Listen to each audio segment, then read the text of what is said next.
Good evening, everyone. It's Jamie from Independent Street Tarot and Seasons and Ritual, and I'm here to say happy Pluto and Aquarius Day.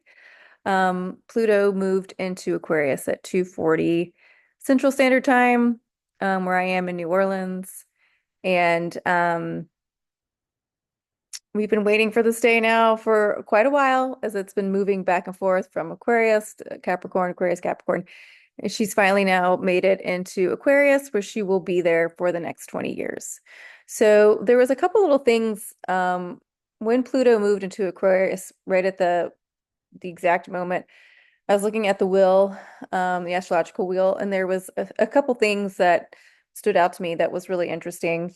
Um, First, before conventional wisdom or old wisdom would always be like you always look to see where the sun and Mars is when these kind of things happened. And so what's interesting is that the sun was at 28 degrees of Scorpio. So the sun, represents our divine masculine, is in this water sign. And he's at 20 degrees of Scorpio.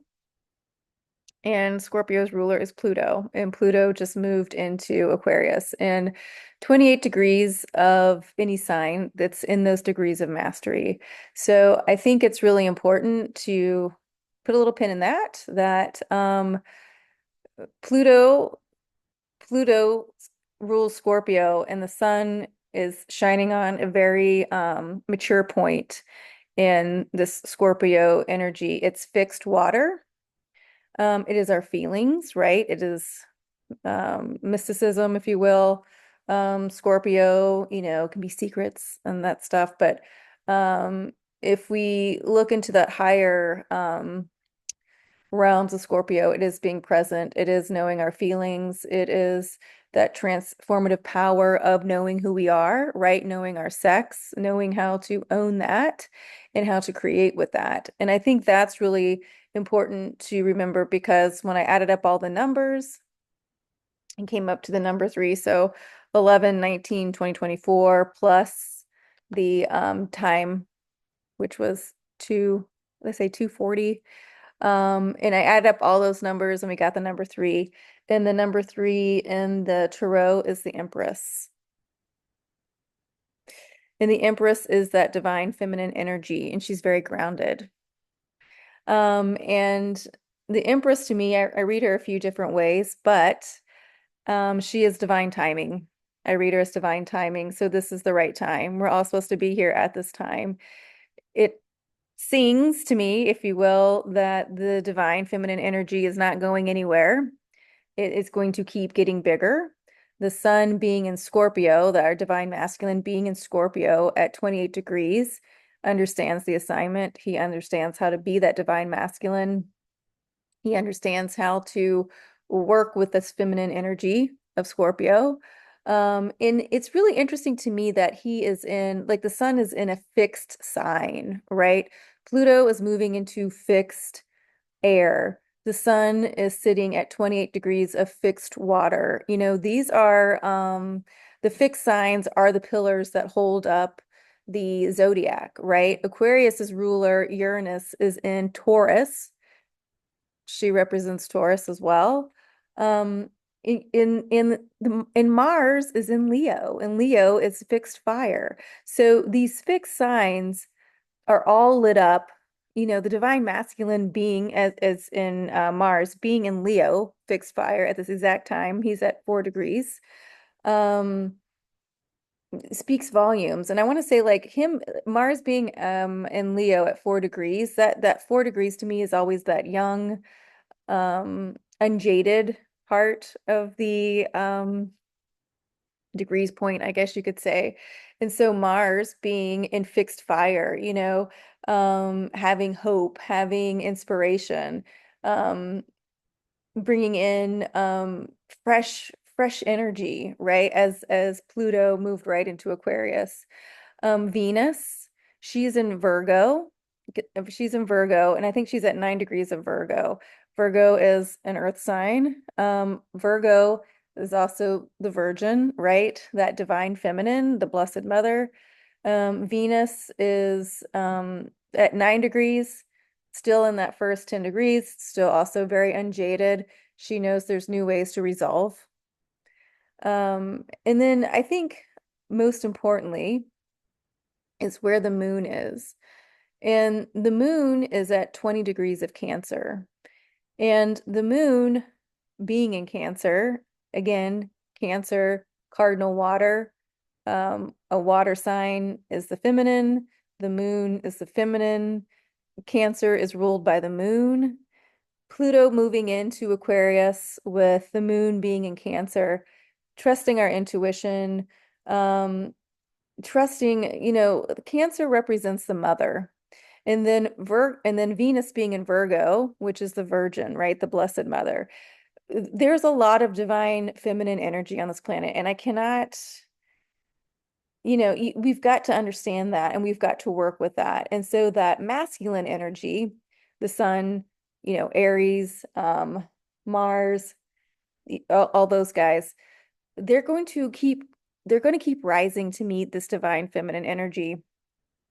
I know in the United States right now, it is a if people are being nominated for very high positions that are awful. They're womanizers, they are adulterers, they're rapists. And as a woman, that's very concerning. I just want you guys to know when I looked when Pluto moved into Aquarius, right when it happened, I looked at the grid and it's such a beautiful energy. And even the squares are working together, I mean, it's really beautiful. But when I added up all the numbers and it was the Empress, and it is this divine timing, and it is this divine feminine energy. And, she wears the crown of the 12 stars because that's how she is connected, right? She's connected with Earth and she's connected with sky. She understands the seasons so innately. And then, so when I saw it this time and I saw the 12 stars, it made me think, oh, Aquarius, she's connected with Aquarius because Aquarius is the future and it represents the cosmos. And then here she is. She's representing that too. She's like, hey, welcome, Aquarius. I'm speaking with you every day. I'm here in the wild, because one interpretation and with the feminine energy is how it receives.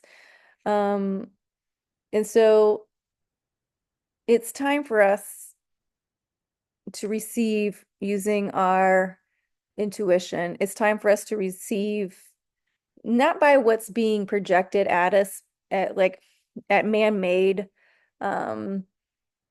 man-made stories, right?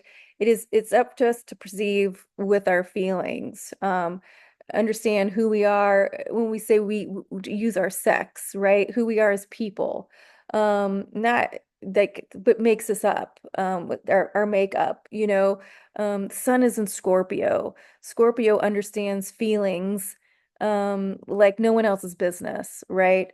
We've got to tap back into that. Look, there's the water. There's the feelings. And I've looked at this card maybe 1,000 times. Okay, more than that. And I don't ever think I've noticed the water like that, except right now we were talking about Scorpio.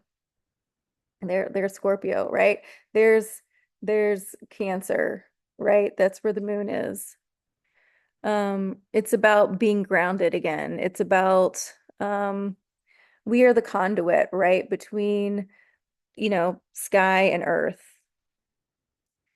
Pluto and Aquarius, for the next 20 years. So I hope this gives you guys a different take on Pluto and Aquarius right when it came in there. There is a lot of good energy. There is a lot of good vibes. It's about us showing up with who we are. It's about leaning into that divine feminine energy because the divine masculine understands it's got to meet it there. Mars is in Leo, Mars is in Leo, fixed fire. Leo is the divine masculine because Leo is ruled by the sun. The sun is at 28 degrees of Scorpio, fixed water. You know, I can't, to me, this is like very beautiful. And especially with, the moon at home in Cancer, The moon representing our intuition, Cancer representing seriously the mother, right? That mother energy, whether we had good relationships with our mother is not the point. The point is this mothering energy, how we're our own best mother, how we can help mother others, right? Venus in Virgo, there she is. She wants to resolve this. She wants to get things done. And then Pluto moving into Aquarius. Aquarius is the future. Aquarius is the cosmos, and then Uranus, who rules Aquarius, is in Taurus, which is fixed Earth. So we have all the fixed signs being represented. So that's making nice pillar, and nice things being solid is what I'm trying to say. So I hope you guys had a great day. I hope you guys are picking up on this energy. See if you can bring these good vibes in. Take a break from the news if you need to. You know, Aquarius is the rebellion. Aquarius is the revolution. Um, this divine feminine energy is not going anywhere. She's on the planet. She's got her crown on. She's ready to rock and roll. Okay, friends, I will see you maybe in a couple days. Soon we'll be into Sagittarius season. Bring in some mutable fire to dry ourselves off from watery Scorpio. Till then, take care of yourselves, and I will see you soon.